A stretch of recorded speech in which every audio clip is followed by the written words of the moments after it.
The Muslim Brotherhood.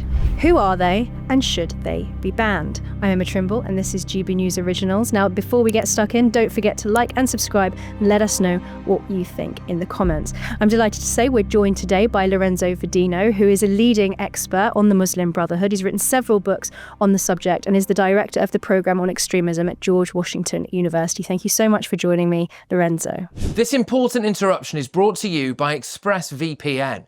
Protect your money and your identity. Click the link in the description or scan the QR code here to get ExpressVPN right now and save up to 73% on annual plans today.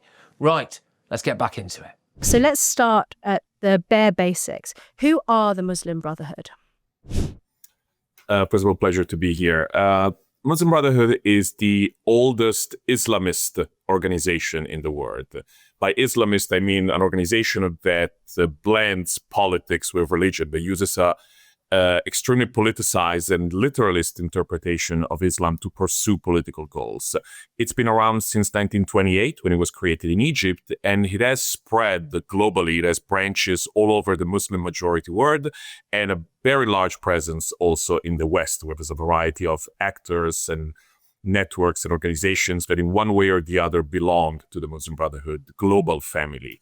The main characteristics of the Brotherhood is that unlike, let's call them jihadist groups like ISIS or Al-Qaeda, it doesn't use violence as the main tool to achieve its goals. It doesn't refute violence. It does use violence at times, but it blends violence with other tools like participation in the democratic process.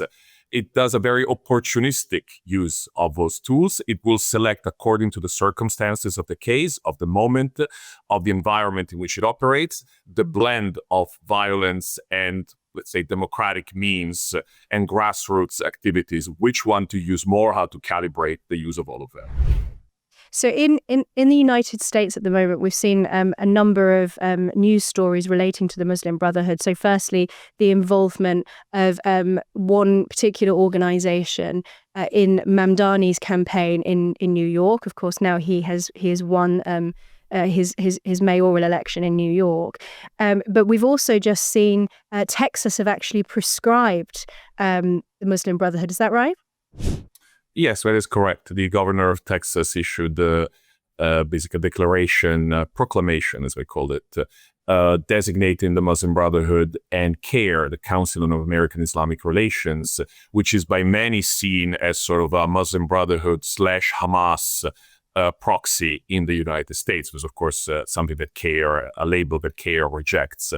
But the state of Texas designated them, which is a bit of an unusual thing because normally that's the federal government that does those sort of things. For a state to designate an FTO, a foreign terrorist organization, is a bit unusual, but it tells you about the big debate that is taking place here in the US about the Muslim Brotherhood and the designation as a terrorist organization.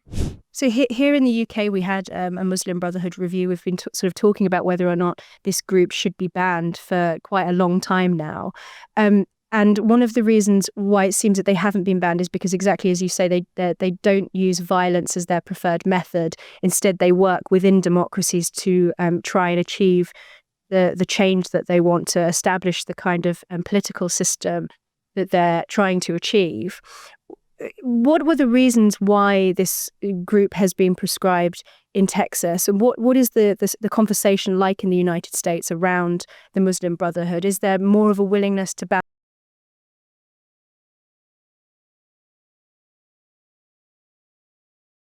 Of a personal opinion on my end, the U.S. approach at times a bit, let's say, simplistic in its very dichotomous approach. You're either a terrorist organization or we're not particularly interested in you.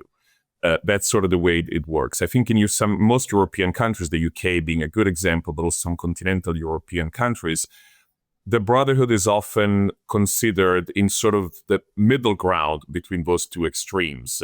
It is, I like the German approach, for example, quite a bit from an analytical approach, the German government and the German security services. The Germans have three categories, basically. Terrorist organizations, groups like ISIS or Al-Qaeda, which are banned. It's a criminal action to be part of it or to provide support to them. Then there's extremist organizations and better organizations that are fine, right, within the law. Extremist organizations, and the Brotherhood is put by the German government in that category, are entities that are allowed to operate because democracies have a high threshold of tolerance because of most of the activities that they carry out are within the law, but they are considered subversive and problematic. And therefore, there are a series of limitations related to the Brotherhood. So, for example, members of the Brotherhood shouldn't get asylum in Germany. The German citizens who are believed to be belonging to the network cannot get jobs in government, or anyways, there is a power for the security services, their duty on the security services to monitor the activities of the Brotherhood, including those that are not directly linked to violence. We have full understanding that the Brotherhood operates in multiple fields, in multiple arenas, in education, in politics. And yes, there's a violent component, and we see it, for example, in its support for Hamas, which is a designated terrorist organization in the UK, in the US, in the EU, and it's the Palestinian branch of the Muslim Brotherhood. But also other branches that are not designated are problematic. So the U.S. has always taken, and it's a matter of laws, it's a matter of First Amendment, every country has its own culture and the legal tradition, takes this very dichotomous approach. So I am not sure, this is a very technical matter, that the Brotherhood fully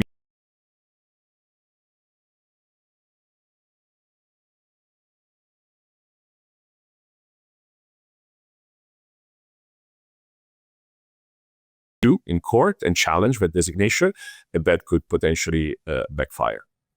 So what is it exactly trying to achieve? So even if you were to say, well, they shouldn't be designated as a terrorist organization because they don't use violent methods, could you make the argument that actually, regardless of that, their actions are so harmful to democracies that they do warrant concern? What is it that they're actually trying to achieve? Would you say that their objectives politically are the same as, say, an organization like ISIS, or is it slightly different vision of how they would like to transform Western societies? Well, it's slightly different, but in a way, it's in the long term, I actually find it more problematic because there's a much more nuanced, much more strategic project of social engineering that they have in mind, which is more concerning than the purely security threat posed by groups like ISIS or Al-Qaeda. In Muslim-majority countries, the goal of the Brotherhood is clear, is to Islamize society and take over power. There will be the majority, and that's a logical consequence of their goal of Islamizing society gradually. In the West, obviously, their goal is different. They understand that Muslims constitute a minority, so their goals, at least for the near future, is that of infiltrating the establishment, basically, carving out spaces in which they as a group become extremely influential, Islamizing population and creating, despite their rhetoric saying the opposite, creating a fissure, a divide between the Muslim population and the rest of society, getting the Muslim population to espouse their very conservative interpretation of Islam and their us versus them interpretation of society.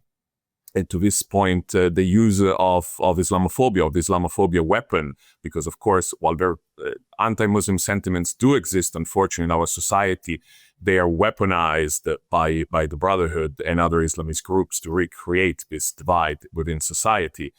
What the Brotherhood wants is to create this divide and within it, create the power structure for itself. And basically Islamize society for what it realistically can. This is a very pragmatic group. Members of the Brotherhood had been in our society since the 1950s and 60s.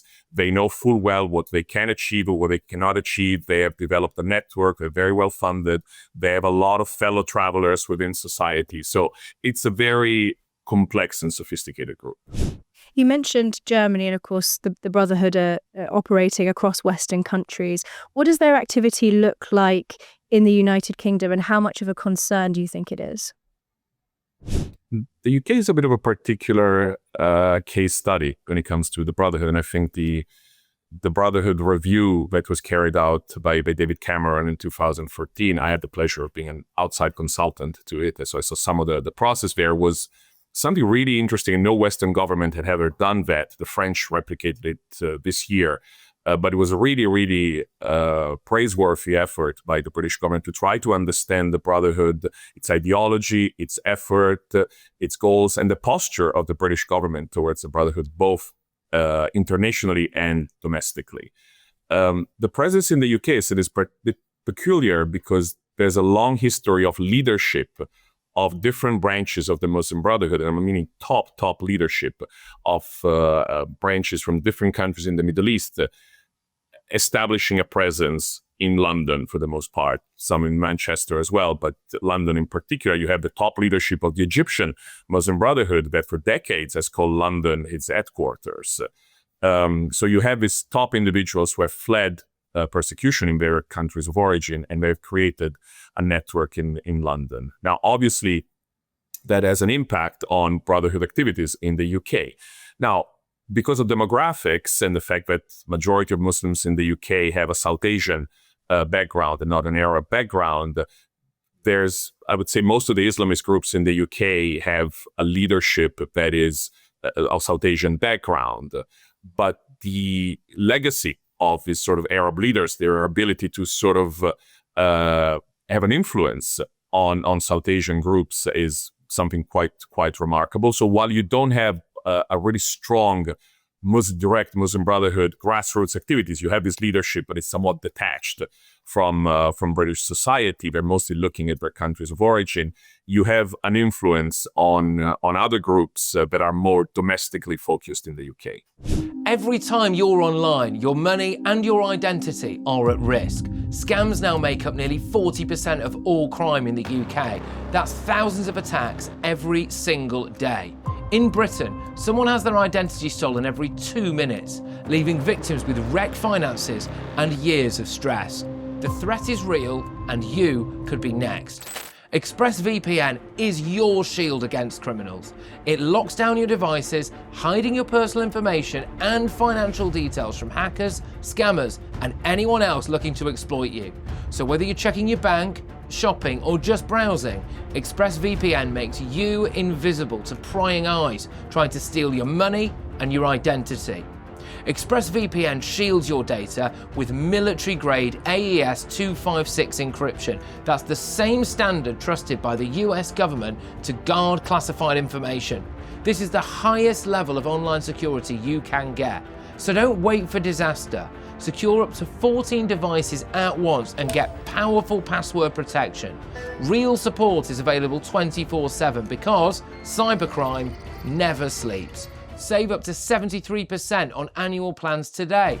Every moment you hesitate is another moment you're exposed. Protect your money and protect your identity. Get ExpressVPN right now.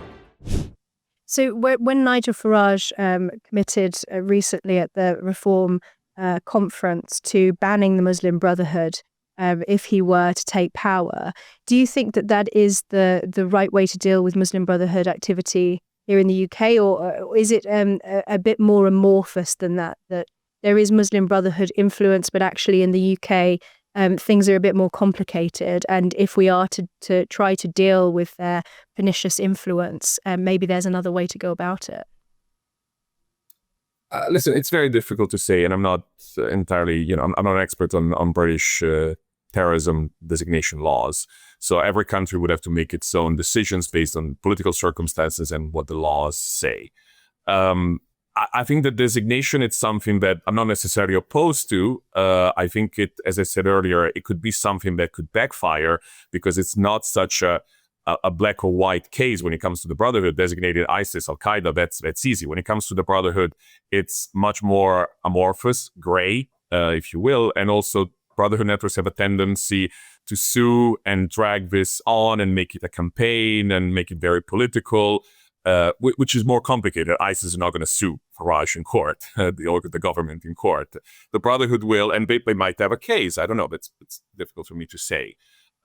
In general, I would say the designation, while it might be useful, it doesn't seem to me, and this is the opinion also of a lot of other people that have looked into the Brotherhood also in government for a long time, whether in the UK, in the US, or in other Western countries.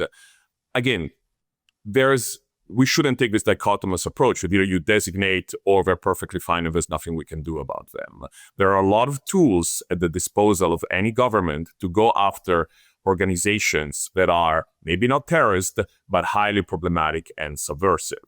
I mean, we're at the stage where a lot of Western countries provide funds, grants, subsidies to Brotherhood organizations. That is honestly insane.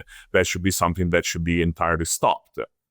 There are a lot of ways that a government within existing legal frameworks can tackle Brotherhood networks and not give them the legitimacy that they have, for example, when governments engage with them. This is a conversation that in the UK has been happening for at least 20 years. This is something that Tony Blair was saying back in the late 2000s.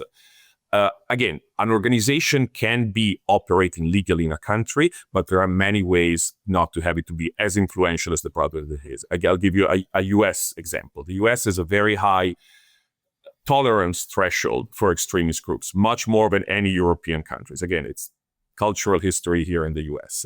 The Ku Klux Klan is allowed to operate in the United States. It's not a proscribed organization. It is free to operate. But no politician would ever give the time of the day to the KKK. No politician would meet with them. No governmental agency would give them grants. No TV station would would platform them. And no newspaper would give them the space to write an op-ed.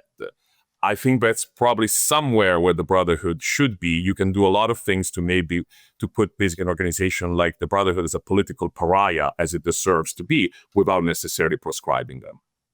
Without naming any names, because of course, one of the reasons why a lot of research and investigative research in this area doesn't get out there is because Islamists can be very litigious and use lawfare to silence people from exposing their activity.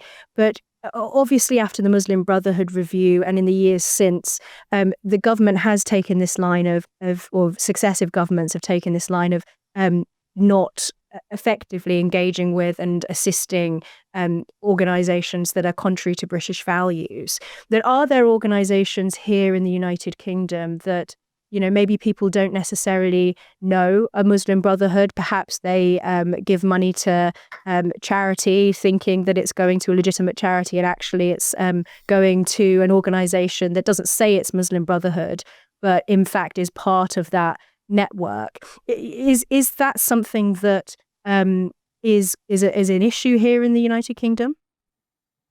I think so. First of all, I'm a bit hesitant to fully weigh in on the UK as the ugly foreigner. It's always a bit unpleasant for me to criticize. But I would say that while the UK, I think, was very much ahead of the debate some 10, 15 years ago, I mentioned with Tony Blair, with David Cameron, really the issue of Islamism was front and center with a very solid understanding, comparatively speaking, to other Western countries. I think everybody looked to the UK for a place where both big political parties had a certain well-grounded understanding of the challenge of Islamism.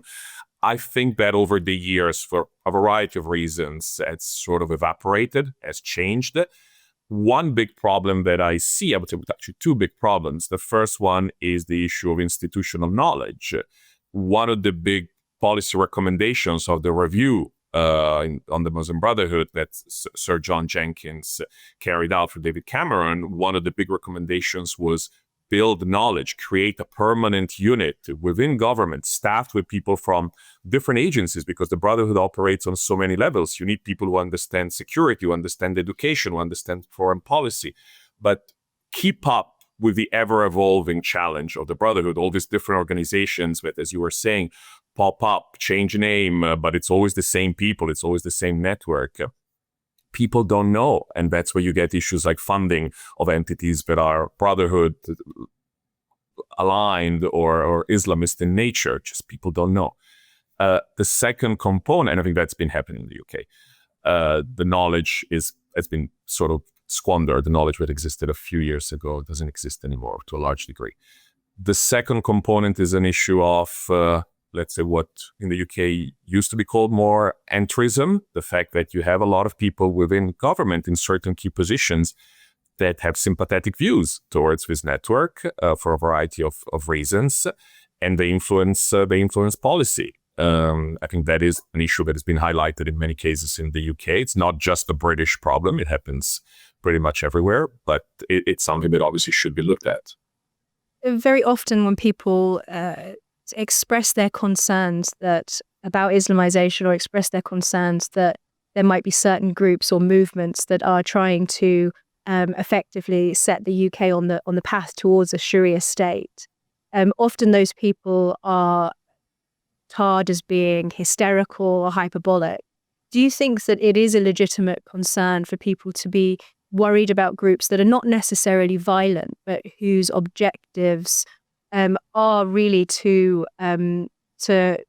through democratic means, effectively to overturn the democratic system and to create some kind of theocratic country, whether it is on a national level or on a local level, through whether it's in certain local authorities or just in certain territories within the United Kingdom? I think it is absolutely warranted to have those concerns. I think those are concerns that not just commentators have. If you look at pretty much every security service in Europe, in the UK, I think it's not as public, but if you look at the security services of France, Germany, the Netherlands, the Scandinavian countries even, they all say the same thing. And they see the Brotherhood as a social problem, an organization that in a very clever way tries to undermine the foundation of the very system, the very democratic system it exploits. So this is a consensus. We hear it also from friends and allies in the Middle East and the Arab world that have been warning us about the pernicious influence of the Brotherhood. And you have also, I think France has a very interesting debate on it. It's not a right-wing, left-wing issue. In France, you have a lot of voices and intellectuals on the left that are very staunch, many of them of Muslim background themselves, that are staunchly anti-Islamist and understand full well the threat. The French government has been very aggressive on the issue. Macron, which is not exactly a right-wing politician, fully understands the threat, but passed a major law about separatism that is basically spells out the threat of the Muslim Brotherhood to French society. And it's framed to the issues not of terrorism, of separatism, of creating a separate society that is antagonistic to the mainstream society, and that is in the long term way more dangerous than the threat of terrorism. So this is a fairly mainstream issue in a lot of countries. Now, of course, Islamists will portray anybody, Macron included, that talk about these issues as deranged, as Islamophobes, as racist. I think that's part of the political discourse. They will do that. I think it would be pretty silly to just back down because of some name calling. And this is obviously something that now is just simply part of the political landscape in Western countries. I think here in the UK, we've had a lot of talk about things like sectarianism and civil war, and the rise in sectarian politics, sectarian Muslim politics in particular. What do you think is the most helpful way of framing this in the public debate? Because, of course, Said Qutb, who is the intellectual grandfather of the Muslim Brotherhood, he sets Islamism effectively alongside ideologies of the 20th century like communism or fascism. Should we be discussing it in those terms, or is it better to understand this as a less straightforward religious phenomenon rather than a political? I think it's, first of all, intellectually honest to frame it as a threat similar to communism or fascism, not only because the ideology actually in its origin borrows a lot from those two ideologies. Hassan al-Banna created the Brotherhood in 1928 and unquestionably absorbed some of the concepts from those extreme ideologies of the era. I think for example, the concept of entrism that the Brotherhood does is very similar to what some Marxist and Trotskyist groups have been long engaging in the UK as in other countries. So I think that those similarities are very, very useful and very correct to make. Obviously, if we get too deep into the religious debate, we risk losing the vast majority of Muslims who are not aligned necessarily with the Brotherhood and other Islamist group. They don't share the same views, but obviously if we make it about religion, we make it very easy for Brotherhood groups and Islamists in general to sway part of the Muslim population to their corner. I think the way, as I go back to what the French do, the way they frame it, they show separatism, they show a threat to a cohesive society, putting in the terms of polarization. No different from from how we characterize groups on the extreme right, for example, is a very correct one. And I think one that any honest observer of what these movements do should acknowledge what they do. Let's shift our attention over to the US. Of course, that's where you're based. I know that this designation in Texas, that some of the integral information that went into that designation came from the program on extremism at George Washington University. What are your thoughts on the situation there in the US? I know here in the UK, we've seen a lot about places like Dearborn in Michigan. The reporting sort of reached UK viewers on the influence of the Muslim Brotherhood on Mamdani's campaign in New York. What's the situation like in the United States? Do you think it's comparably maybe a bit better than here in the UK, or is it quite a different situation? There's quite a few differences. I mean, some of the dynamics are the same. I mean, Islamist groups have more or less the same agenda. They are very good at tailoring their tactics to the environment in which they operate. So obviously they understand the political and cultural environment in the US, the differences with the UK or other countries, so they change accordingly. But a lot of other things they do at the end of the day are sort of the same. I think one big difference here, of course, has been the fact that for a long time, nobody looked into this stuff. Nobody looked at Islamism. The debate really started post-October 7th here. And it really had to do a lot with the protests that we saw on college campuses, which shocked a lot of people in the US, the anti-Semitic undertones, the very anti-Semitic actions and rhetoric that came from that, and the involvement of Islamist groups together with some of their allies on the extreme left. I think that triggered all of a sudden a debate which was dormant in the UK, in the US for 15, 20 years. Is really reminiscent of post-war on terror debates. In a way, we are behind, and so the debate feels a bit, if one looks comparatively at European debates, a bit less articulated, less mature. The tones are on both sides are a bit. We kind of missed the 20 years of debate that we've had in Europe, which make the debate not perfect, but better, more nuanced than what it is in the US. I would say another big difference is, of course, the fact that in the US we don't see a lot of the social issues that exists in most European countries. The segregation of segments of the Muslim populations with sort of areas that are almost culturally separate from the rest of society. That's not really an American problem, with maybe a couple of exceptions, the Somali community in Minneapolis, for example. But generally speaking, just one data point that might be of interest, the American Muslim community is on average wealthier than the average American household. American Muslims tend to be well integrated and fairly well-to-do. So a lot of the social issues that exist in Europe don't exist, and that is, of course, a major difference. In general, I think